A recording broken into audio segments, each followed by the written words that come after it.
Now I want to show you how you reset the system. You log into it if you have the credentials for logging in. Same, I'm using a card. Then you go to system down here, press OK, come to reset.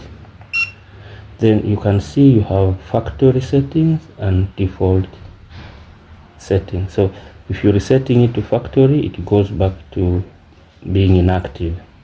Then if you go to default, you decide to use default means the other things will remain, like IP address, what those things will remain unchanged.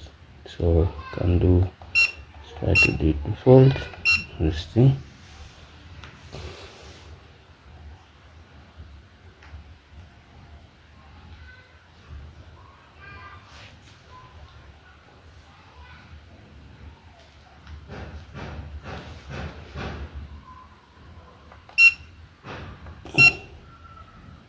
You can see only changes the credential, the IP and all that.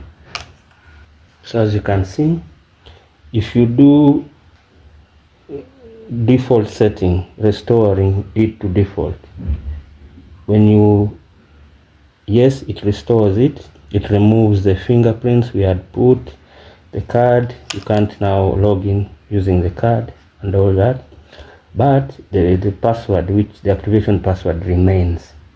So it removes all other credentials, the fingers, the card. It changes the IP address, also goes back to default, but the password remain. So if I put in our password, the password that we used, which was this,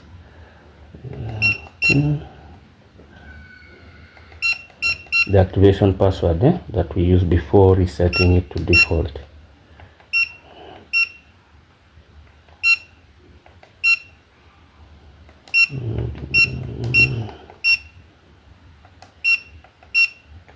I'm in.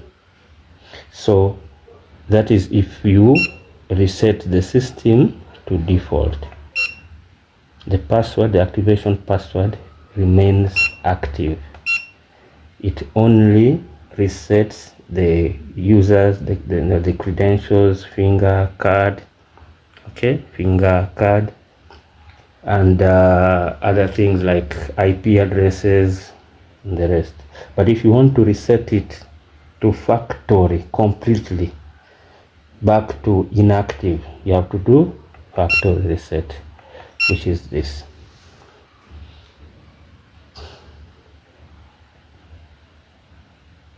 So booting.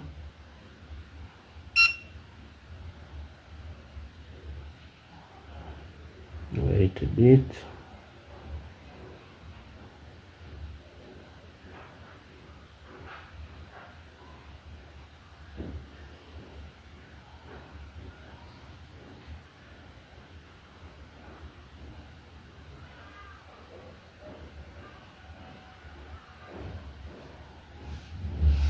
Now, now you can see completely just gone back to activation.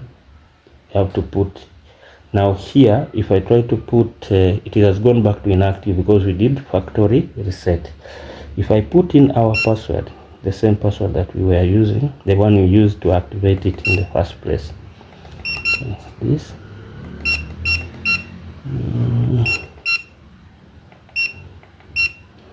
late 2026.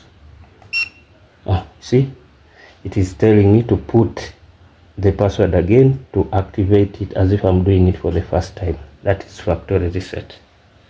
Thank you.